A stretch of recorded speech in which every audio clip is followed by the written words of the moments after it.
It never happens at a good time. The pipe bursts at midnight. The heater quits on the coldest night. Suddenly, you're overwhelmed.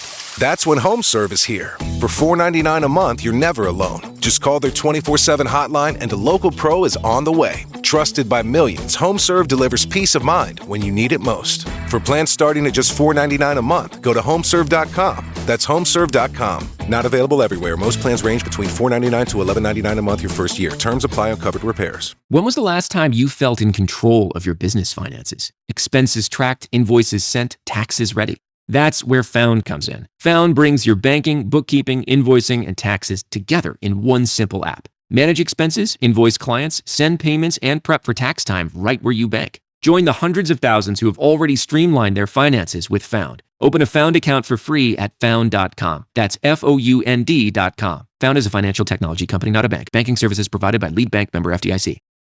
History as it happens, May 15th, 2026. Zionism and Israel's self-destruction. A landscape of complete and utter devastation. This neighborhood was once a big part of nearby Gaza City.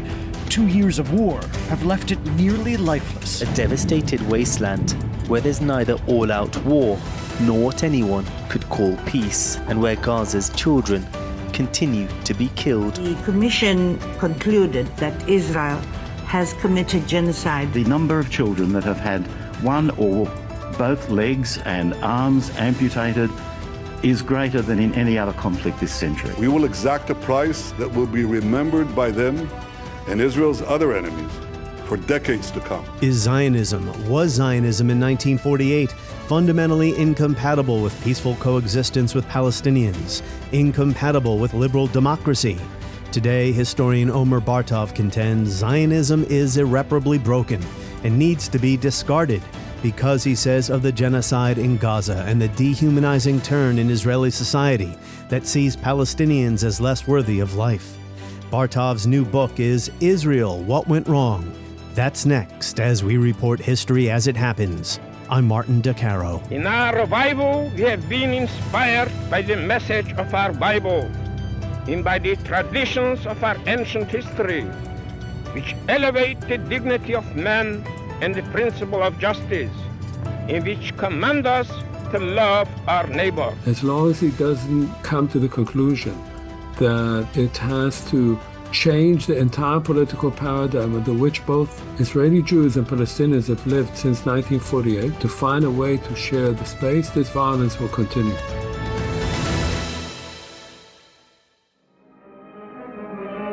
In New York City in May of '48, American Jewry joins the freedom-loving peoples of the world to celebrate the thrilling news. United Nations laws have established Palestine as a free and independent state, to be known as Israel. May 15th, 78 years ago today, coincidentally, I didn't plan it this way, 78 years ago, David Ben-Gurion proclaimed Israel's independence as the British departed the mandate.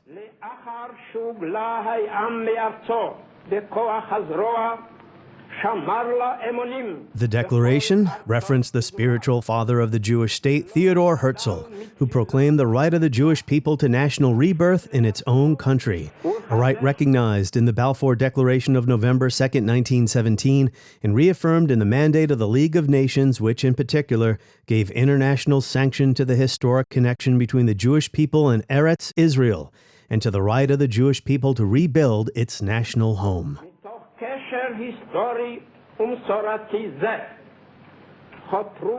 And as Omer Bartov notes in his new book, the Declaration of Independence promised to guarantee freedom of religion, conscience, language, education, and culture.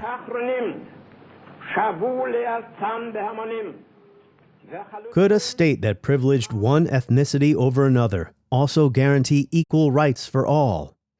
A constitution and a Bill of Rights would have helped, but Ben-Gurion opposed the writing of a constitution, and he also refused to recognize Israel's borders. These decisions solidified over time and became permanent, planting the seeds for decades of conflict and bloodshed. But maybe it was hard to see all that coming in Israel's early years, as when in 1951 Ben-Gurion visited the United States. I bring to the American people the warm greetings of the people of Israel. and our gratitude for the unfailing sympathy of America with our efforts for independence and regeneration. The friendship between your great republic, vast in area and population, rich in resources and experience, and the very young and infinitely smaller democracy which I represent, is rooted deep in a common spiritual heritage. Our war of independence, fought after 6 millions of our people have been exterminated by the Nazis, proved once again that the cause of justice, faithfully pursued, must triumph in the end.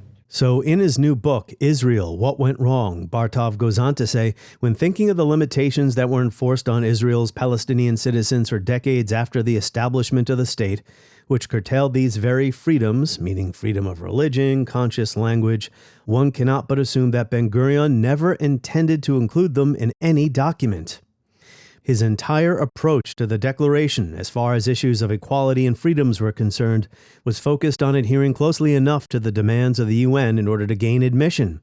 In other words, says Bartov, the fact that Ben-Gurion issued a declaration with no clear legal standing and then blocked the adoption of a constitution suggests that he intended the eloquent document largely to serve foreign policy and propaganda needs. But bounded on all sides by hostile Arab states, Israel calls its world's newest nationals to arms, for infant Israel is threatened with brevity and the breaking of a promise that couldn't keep. Today, Omer Bartov, the eminent historian of the Holocaust and genocide studies at Brown University, who was born in Israel in 1954, fought in the 1973 war, today he says Zionism has to be discarded. What started as a national liberation movement for Europe's Jews has become a violent, racist, irrational state ideology, he says, whose citizens have become profoundly indifferent to the suffering of others, the Palestinians. Now, there is hatred and lack of empathy on the other side of the security fence, of course. And Zionism is not the first ethnic nationalism to turn ugly, but it is the focus of Bartov's book, and it'll be the focus of our conversation. Omer Bartov, welcome back. Thanks for having me. And congratulations on your book. You're the man of the hour. I see you everywhere. CNN with Christian Amanpour. You were on a podcast with my friend Jeremy Suri, but not in Israel. Book has not been published there. The book has not been published, and I've made extra effort to try and find Israeli publishers. I've expressed my willingness to translate it myself into Hebrew. Up to now, I haven't had any publishers, and for me, what was most interesting was responses from some self-described left-of-center or leftist publishers who seem to have been a bit upset with my arguments and would like to argue with me because they feel that I'm criticizing the left, which is true. Is your native country on the road to self-destruction, and what would that look like? It may well be. We have to say what self-destruction would look like.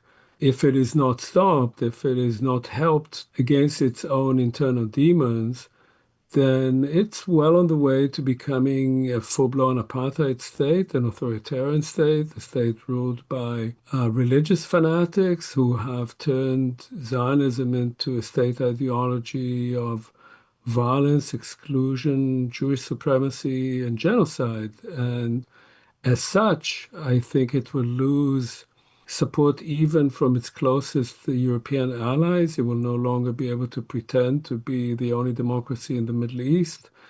And I think it will lose support of most of the Jewish diaspora because it's actually becoming a threat to Jewish communities by giving the best excuse for anti-Semitism around the world, which is growing. So as a full-blown apartheid state, authoritarian state, will it be able to survive? For a while, yes, of course.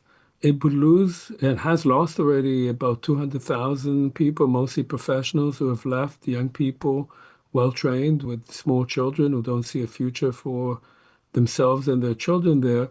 But in the long run, I think it won't be able to survive as such, and it will have to go through possibly something similar to what happened in South Africa. But it might be much more violent.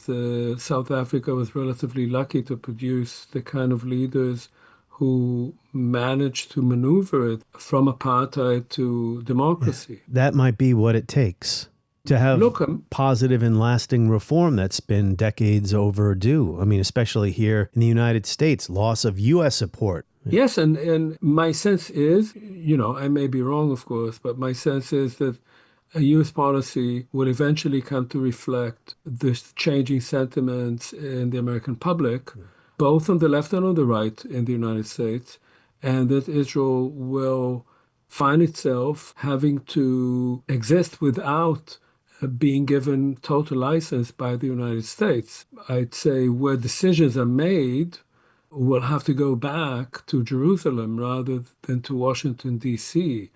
And once the limits on Israel's power are determined in Jerusalem, then Israel will have to stop using only bombs, but actually go back to politics, to diplomacy, and to reconciliation.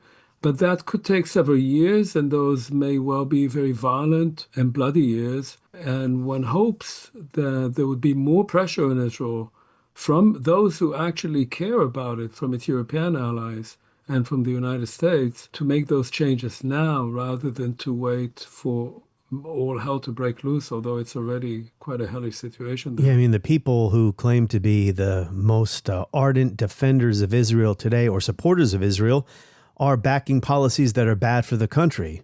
It doesn't need to be this way. And the American public has gotten there, but the political class in our country still hasn't quite gotten there. And to your point, if the United States were to follow the law finally and condition military aid to Israel on its following the law, not using bombs and missiles indiscriminately against civilians, well, Israel would not be able to conduct itself this way. It would not be able to invade Gaza, West Bank, attack Iran, go into southern Lebanon and obliterate villages without U.S. support. I don't think there's any question about that. Yes, I mean, this is part of the problem, that in the name of supporting Israel, blindly supporting it, and in the name of defending Israel and Jews from anti-Semitism, criticism of Israeli policies is being silenced, and support is being given to the people who are now in charge in Israel, who are very violent, racist, expansionist, and couldn't care less about human life, including often Israeli life, conducting totally irresponsible military operations. No one is yet to explain what Israel is doing in Lebanon and what its goal is, and Israel never defined its political goals in Gaza either. In a sense, if the United States already, as I wrote a long time ago, already in November or December 2023 put a halt to Israel's operation in Gaza, we might have said that it was a very bloody operation. Thousands of people were killed. It almost became genocidal, but it was stopped by President Biden. And the U.S. didn't do that. And it's not serving Israeli interests. It's making it all the more possible that Israel will become an authoritarian, violent state also toward its own citizens, its own Jewish citizens. Its Palestinian citizens are already not really living under democracy. Sure. And that state would be one that nobody would want to defend. The Commission concluded that Israel has committed genocide against the Palestinian people in Gaza. We are told that the number of children that have had one or both legs and arms amputated is greater than in any other conflict this century. Certainly we know the number of children who have lost one or both parent. The trauma, the psychological trauma for children will last their whole lives. On a personal note, has this been difficult for you? You were an IDF officer. You were born in Israel, first generation post-1948, as you note in your book. Was this hard for you to conclude that your home country commits genocide? Well, of course, yes. It's been a very difficult period. Not just writing about it, but just living through it. And more than the military campaign, sorry to interrupt, Omer, really the question is, was it hard for you to come to the conclusion that Zionism is something that has to be done away with? It's not that it's been difficult to come to the conclusion. It's been difficult to see that happening, to be a witness to that. And in many ways, that's what my book tries to take me through and the readers through, to try and understand how an ideology that began as an ideology that was about emancipation, about liberation, about appeal to humanitarianism, about freeing people from oppression, people in Eastern Europe who were increasingly trapped there, couldn't go anywhere else, were looking for something to change their reality, how that ideology became one itself of oppression and of violence and of racism against others. That transformation that I lived through myself and that my ancestors were part of. I mean, my grandparents came from Poland to Israel as Zionists, escaping anti-Semitism and violence in Poland.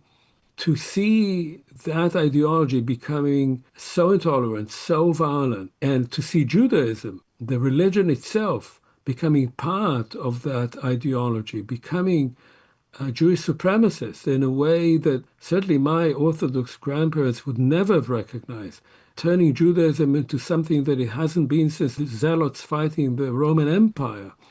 Of course, it's devastating to see that on a personal level, but also just as, I do feel myself part of Jewish history, part of Israeli history, and to see this course of events, which was not inevitable. Unlike what some people say, and some critics of my book say, that Zionism was always genocidal. It wasn't always genocidal. It had the potential for that, like all ethno-nationalisms. But to see that being played out, and to see Israeli society now in such deep denial of what was done in its name by its own people, it's very hard to experience that. Well, there were Zionisms, fundamentally a Jewish homeland, a place for Jews to call home so they could be safe after what happened in Europe, not just during World War II, but for decades prior to that, pogroms in Russia, etc.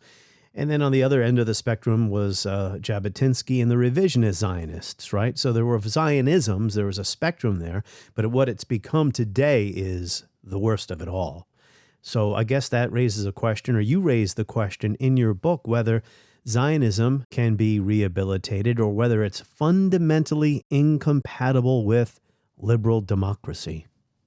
I think if you go back, as I write in the book, to 1948, my view, and that's a view that I've developed over the last few years, in 1948, Zionism could have been consigned to the history books. It could have been put in the archive. The state was created. It was created violently. It was created through ethnic cleansing of the majority of the Palestinian population, but a Jewish majority state was created. During the mopping up operations, Haganah forces seek out every Arab, and barricades are set up to screen those who had not already fled the city. Everyone is searched. With the relinquishing of the British mandate, Palestine is rocked by full-scale war, and both sides mobilize. Arab captives are held for evacuation to Acre. Women flee with what belongings. And that state had to decide what kind of state it would be, what would be its borders, what would be its laws, what would be the framework, the political framework in which it operated. And it decided not to make that decision. And it instead made Zionism into the state ideology. Without a constitution, without defining its borders, without trying to find some kind of solution to the main issue of the state, which is the relationship between Jews and Palestinians in that part of the world. Everything that followed was not inevitable, but became increasingly likely. And the alternatives became increasingly narrow. So Zionism could have been seen as an extraordinary national movement, in some ways, by the way, similar to Palestinian national movement, which was also created from scrap, from catastrophe, from disaster, of the expulsion of the Palestinians, of the Nakba, and the remaking of a Palestinian nation in the 1960s and 70s. Zionism created a Jewish nation from a bunch of people who were living in Eastern Europe under very dire conditions. It could have been said to have succeeded and to have led to the creation of a state that, as many people believe, like members of my parents' generation, would be a just society with many socialist aspects to it, to its own citizens, and would find a way to live together with Palestinians. There were many people, like my parents, who supported the binational state before 1948. So there was a potential. But today, Today, Zionism has become a state ideology that has to be discarded. It cannot be repaired anymore. I don't believe it can be repaired. The state has to reinvent itself in a way that would make it possible for Jews and Palestinians to share that land between the river and the sea in whichever way they want, but to share it with equality and dignity for all. If it doesn't do that, then it will be what I described before. It will be a small, ruthless, mean, poor pariah state. Have we gotten to this point because although Israel has been occupying millions of Palestinians in Gaza and the West Bank since 1967, the occupation's mostly been out of sight, out of mind? Yes, and that has become increasingly the case. So people still talked about the occupation all the way to the 1990s, to the Oslo peace process, which had many problems to it. One of the main problems was that it refused to go back to 1948. It wanted to speak only about what happened after 1967 and not to recognize the Nakba, not to recognize Palestinian refugees. But at least it recognized the occupation, and he wanted to put an end to that. The occupation disappeared. It started disappearing after 2000, after the Second Intifada, when Israel started building separation walls and increasing checkpoints. And so Palestinians underwent social death. For most Jewish Israelis, Palestinians exist only as people to be controlled by one generation after another of Israeli soldiers who go and break into their homes at 4 a.m, who humiliate old people, who break children's toys, who don't allow pregnant women to reach the hospital in time. That's what the occupation has become, both increasingly oppressive and brutalizing and invisible to much of the population. If you go back and look at election campaigns in Israel in the years leading to 2023, the occupation was not an item. Nobody spoke about it. During the protest movement against the judicial overhaul in the months leading to 2023, if you recall, once the Netanyahu's last government was created, a government that is still in power, incredibly after the fiasco of October 7th, in the months between January and October 2023, when hundreds of thousands of Israeli citizens were protesting against the attempt to change the rule of law in Israel, almost none of them wanted to speak about the occupation, about the elephant in the room. So the occupation disappeared. Now, the Hamas attack, brutal and murderous as it was, brought it back. And although those leaders of Hamas are now dead and Gaza has been completely destroyed, the one goal that Hamas had, which was to bring back the issue of the Palestinians, has succeeded. They have succeeded in regionalizing the conflict. And Israel has gone straight into that. It's fighting in Lebanon, in the West Bank, in Syria, in Iran, in Yemen, everywhere. In the name of security, but there's also something called Greater Israel ideology, fused with religious fanaticism and Zionism, that sees these countries as really part of Israel. As you point out in your book, and this may be news to people who only casually follow this story, Israel never defined its borders and never wrote a constitution. So as I said before, in 1948, there was an opportunity. Israel proclaimed itself as a state on the 14th of May, 1948, just as the British mandate was ending and the British were leaving Palestine. In its proclamation of state, known in Israel as the Declaration of Independence, though it's not clear independence from what, because the British were leaving anyway, it provided a Bill of Rights. It said that all Israeli citizens, no matter their religion or race, ethnicity, would have equal rights. And it promised to issue a constitution by October of that year. But it never did issue that constitution, and it never defined its borders. Ben-Gurion famously said, why should we define our borders now? Let's see what happens. There's going to be a war. Let's see how the war ends. And indeed, the war ended with Israel having a much larger part of Palestine that was allotted to it in the UN partition resolution that recognized a Jewish and Arab state. Because the constitution was never issued, Israel never defined itself as a political system. By the way, the Declaration of Independence does not call it a democracy. It doesn't use the word democracy. It talks about a Jewish state. It didn't define what it means when it says later on a Jewish and democratic state. How do you address the balance between being Jewish and being democratic? And he never said what its borders were. That could have been addressed. There were attempts to address that in the early 1990s. There were basic laws being passed by the Israeli parliament, by the Knesset, that tried to create the building blocks of a constitution.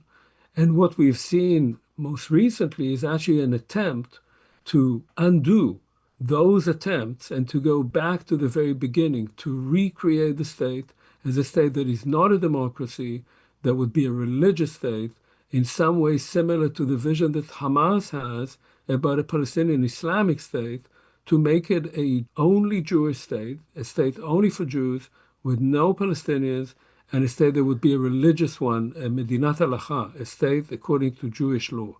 The conversation with Omer Bartov continues in a moment, but you never have to listen to ads again. Tap subscribe now in the show notes for ad-free listening, bonus content, and early access to every new episode of History as It Happens.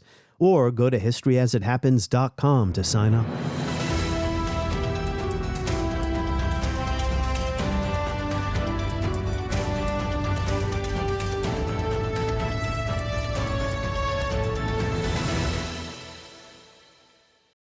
The Supreme Court Justice who was behind those 1990 basic laws, Aharon Barak. You spend a chapter on him and his ideas. He's a towering figure in Israeli legal history. Even with him, he said that Israel had to be a Jewish state or a state of the Jews and a democracy or equal rights for all people. Are those things compatible? Well, it turned out that they're not. And Barak heroically tried to find a way of defining it in a way that would make it possible. But even he admitted, as he said in one of his articles, he said, but it is true, he said, that the Jews hold the key to the land. What he meant by that was that Israel has a law of return. So any Jew around the world who wants to come to Israel and become an Israeli citizen can do so. It's a very easy process. But if you're a Palestinian, you cannot come to Israel and become an Israeli citizen.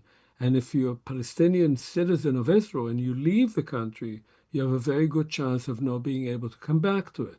And so the fundamental concept of citizenship divides between Jews and Palestinians, or those who are citizens. And in 2018, that became the law of the land. In 2018, the country passed a basic law, which was a response to Barak's basic laws of the early 1990s on the state of Israel being the nation state of the Jews. So yes, it basically put legally Palestinians and the Arab language into a second-class citizenship. And he wasn't even talking about the occupation, where millions live and no rights at all. Correct. So earlier when I asked you if this was a difficult process for you, what I meant by that was, I guess I was thinking about myself 25 years ago after 9/11. I had some historical awareness. I feel like I'm less ignorant today than I was then. Maybe some of my listeners disagree. But even then, I had some historical awareness that the United States had made mistakes in the past, but I considered myself a patriotic American who believed my country was a force for good in the world. So after 9/11, I was like a lot of Americans. I kind of lost my mind and I wanted revenge and I wanted to pursue what Dirk Moses calls permanent security. We're going to go into these countries and wipe out every last SOB that would do us harm.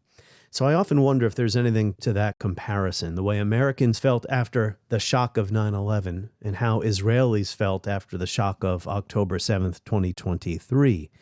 And I don't know if that comparison holds up because even though you can go back and probably find a lot of statements by people in this country saying, bomb them back to the Stone Age, the histories are so different. The sets of circumstances are so different that maybe the comparison doesn't work.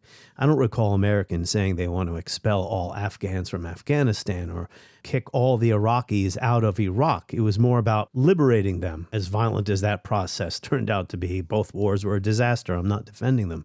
So maybe that comparison doesn't work, because I think one of the main points in your book, Omer, and I'll be quiet and I'll listen to your answer here in a second, these genocidal attitudes and genocidal conduct that has emerged since October 7th had deep roots in Israeli society? It's a complex question. You could make It may have been the longest question I've ever asked on my podcast, but go ahead. Well, you read my book, so you obviously have many questions, yes. which is a good thing. I hope for the book too. You can make some analogies. You can say that the U.S., after all, itself was a settler colonial state, and that it conducted genocide against the native populations here, and it's never really come to terms with that. It's still generally in denial of that. You can say that the U.S., after the shock of 9/11, responded with great violence, obviously to its own detriment at the end, and much more to the detriment of others, which is what President Biden, was telling Netanyahu when he famously went to Jerusalem, and he said, "We made a mistake after 9/11, don't repeat that mistake." Justice must be done. But I caution this: while you feel that rage, don't be consumed by it. After 9/11, we were enraged in the United States. While we sought justice and got justice, we also made mistakes.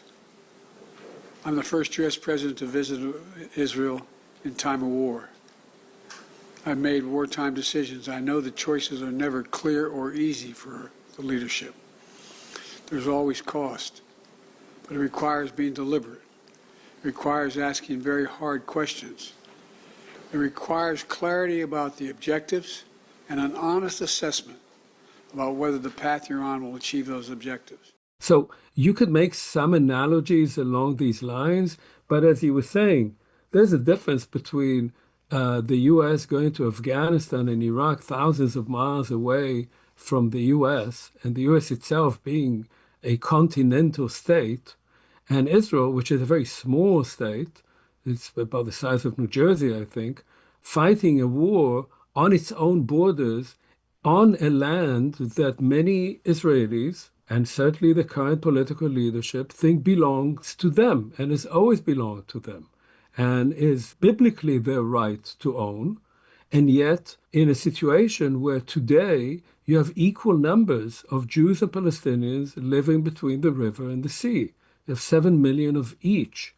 So from that point of view of size, of demography, but also of a kind of historical sense, both by Palestinians and by Jews, of rightly belonging to the place, I think it's quite different.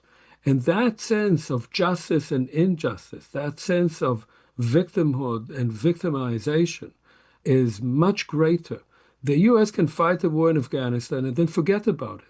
The U.S. can go and destroy Vietnam, and now Vietnam wants to have good relations with the U.S. That's very different when you're an empire like the United States and when you're a puny little state like Israel, the limits of whose power are defined by the United States and not by Israel. The genocidal aspect of this goes back a long way. Now, I'm not one to say, and I would not agree, that Zionism from the very beginning was a genocidal ideology. I don't think that my grandparents came to Israel with genocide on their minds. They came because they were escaping anti-Semitism and oppression and lack of any chances in Poland, and they couldn't go to any other country, really, because the U.S. had already closed its gates in the early 1920s for Jewish immigration from Eastern Europe, and other European countries were closing their gates. And so they were Zionists, but they also didn't have much of a choice but to go there. So I wouldn't say that Zionism begins as a genocidal ideology, I agree but with it that. had a particular dynamic. And the dynamic was Zionism wanted to create a Jewish majority state. Zionism spoke about, there's a famous phrase in the Bible, Am levadad yishkon. It's a psalm. The people shall dwell on its own. That the Jews will live among the Jews. They will no longer be a minority. They'd lived for 2,000 years as a minority. Didn't work out. Wasn't good. People were turning against them. Now they'll have their own place. They'll have their own government, their own police, their own army. They'll be on their own. But of course, they couldn't be on their own. They came to a place that was populated already. And that created the dynamic of violence, resistance, obviously justified resistance by the indigenous population that didn't want to take over. And in a sense by Jews, not only that they were escaping violence from elsewhere and had no choice, but many of them believed that they were coming home, that they were coming to their ancestral homeland. So the two perspectives were completely different. And the populations became inextricably mixed in a way that was both inseparable and had endemic violence in it. And the state of Israel never decided how it's going to resolve this issue. How would that space be shared? And from 1948 on, it's the Jewish state, it's Israel that has the power to make that decision. One has to remember the last war that Israel fought, which was a real war, was 1973, the war that I was in. That was a war between the Israeli army and Arab armies, well armed with air forces, with artillery, with tanks. After that, Israel never fights a war against armies. It fights a war against insurgents. This is a war that it can't lose and it can't win. They can't destroy the state of Israel, and the fantasy or the propaganda that they are an existential threat to the state is only that. It's propaganda. But they can't win that war either. You cannot win a war when you are oppressing half of your population. 7 million people are under the boot of the Israeli state. You cannot win that unless you kill them all or you throw them all out. And that feeling of being on the verge of annihilation, that is fueled, of course, by the rhetoric and the charters and the conduct of Hamas and Hezbollah. But there's also the history of the Holocaust. This is another major theme in your book and how you say, and I happen to agree with you, Holocaust memory, Holocaust history has been abused. It's been destroyed, in my view. Same for the definition of anti-Semitism. This does not minimize, again, what Hamas and Hezbollah would like to do if they had the power. We also have to place them into a context here. Hezbollah only comes along after a 1982 invasion by Israel in Lebanon. Hamas grows out of the resistance to the Israeli occupation of the West Bank and Gaza. Hamas doesn't come along until the late 1980s, 20 years after the occupation begins. So can you address that now, how Holocaust memory is being abused in the minds of some Israeli Jews? If we don't annihilate our opponents, they're going to annihilate us just like the Nazis did. Yes, and that was a process, because when I was growing up in Israel, the Holocaust was really more of an embarrassment. Early education in the early years of the state, there was this sense that the Jews in Europe went like sheep to the slaughter. And we, the young Israelis, were a different breed of people, and we would never let that happen again. And so there was a sense of discomfort. We basically studied only about the Warsaw Ghetto Uprising, about all those heroic young men and women who fought and died. But the rest, it was almost derision about it. Now that changed over time. It started changing with the Eichmann trial that exposed many people of my generation. We were now 6, 7, 8 years old, listening to it on the radio at the time. We had no TV. Much more so after the wars of 67 and 73. These wars were experienced as an existential threat. We forget that the weeks before the war of 67, there was a fear that the state would be wiped out. That's, by the way, a moment in which many Jewish communities around the world that were not particularly interested in Israel suddenly felt that they were fearful that that Jewish state would disappear. And it began a sort of attachment to the state, to Zionism, and to the memory of the Holocaust. But, ultimately, it's the rise of the right in Israel. After the war of 73, in 1977, the first right-wing government is created in Israel under Menachem Begin. He is the man who in 1982, during the invasion of Lebanon, says that Arafat, who was then hiding in besieged Beirut, is like Hitler hiding in his bunker. I have read in some newspapers in this great country that Israel invaded Lebanon. This is a misnomer. Israel did not invade any country. You do invade a land when you want to conquer it, or to annex it, or at least to conquer part of it. We don't covet even 1 inch of Lebanese territory, and willingly we will withdraw our troops, all of our troops, and bring them back home as soon as possible.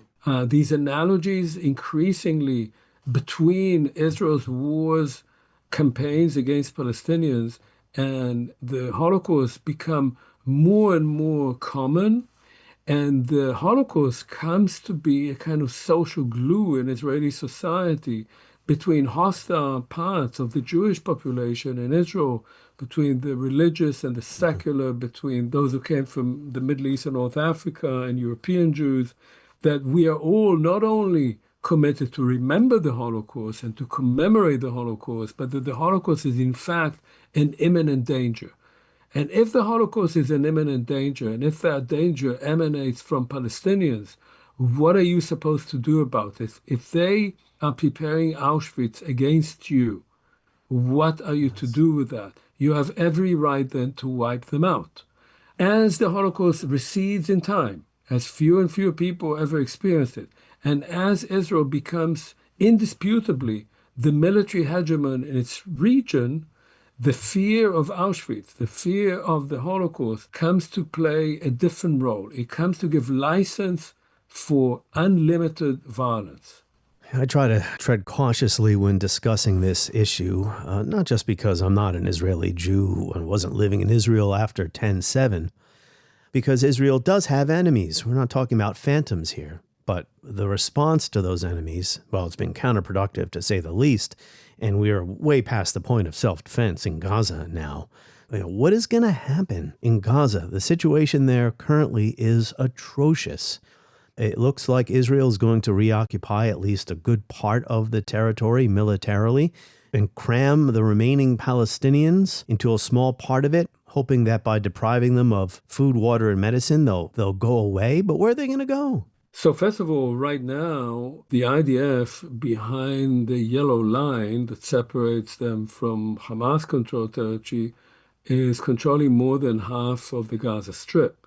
So an area that was one of the most congested areas in the world before October 7th now has a population living in only half of it, unhoused mostly.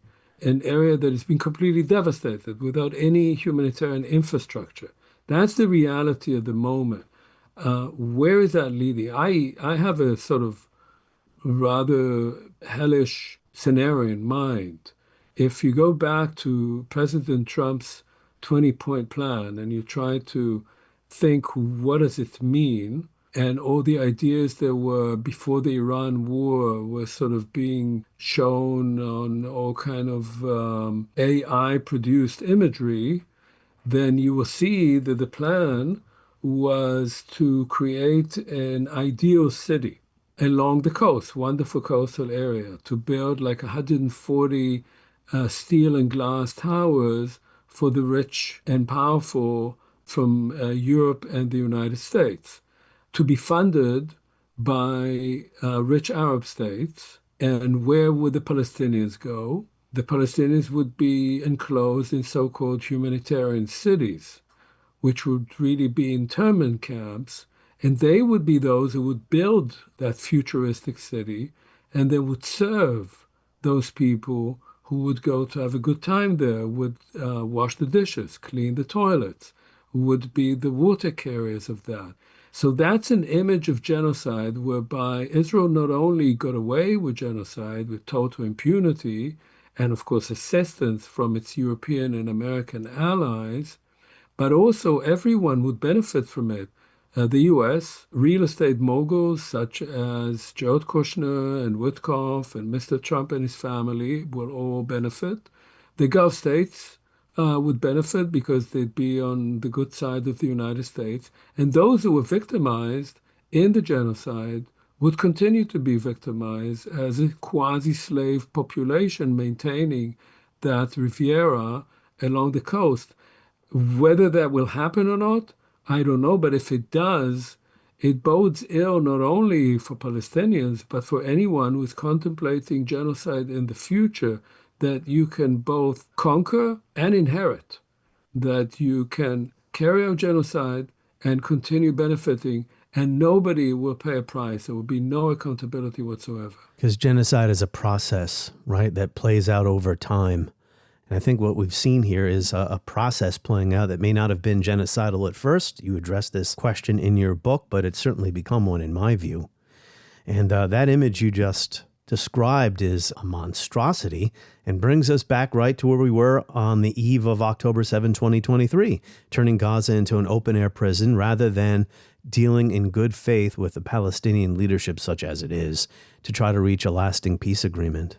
Yes, and I think, look, as long as Israel doesn't conclude, and he won't without massive external pressure, which means sanctions, military supplies, economic and political, as long as he doesn't come to the conclusion that it has to change the entire political paradigm under which both Israeli Jews and Palestinians have lived since 1948, to find a way to share the space, this violence will continue.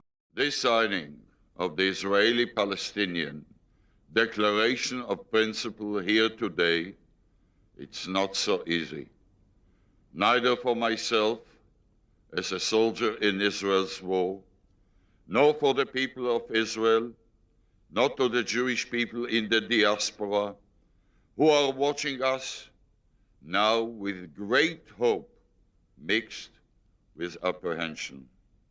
It is certainly not easy for the families of the victims of the wars, violence, terror, whose pain will never heal.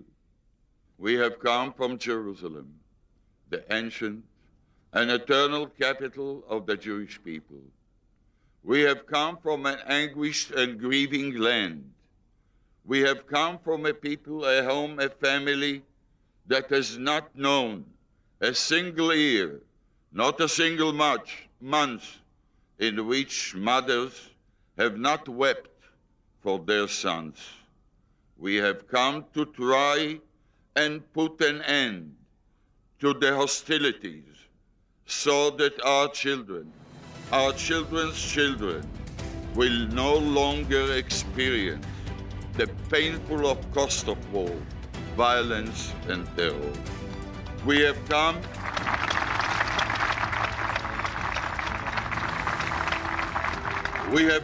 to secure their lives and to ease the sorrow and the painful memories of the past. And that was Yitzhak Rabin, the Israeli Prime Minister, at the signing of the Oslo Accords at the White House in 1993. He would be assassinated by a Jewish religious fanatic 2 years later. On the next episode of History as It Happens, were the Nazis socialists? Why does that matter? We'll be joined by the great Roger Griffin next as we report history as it happens. And make sure to sign up for my free newsletter. Just go to Substack and search for History as It Happens.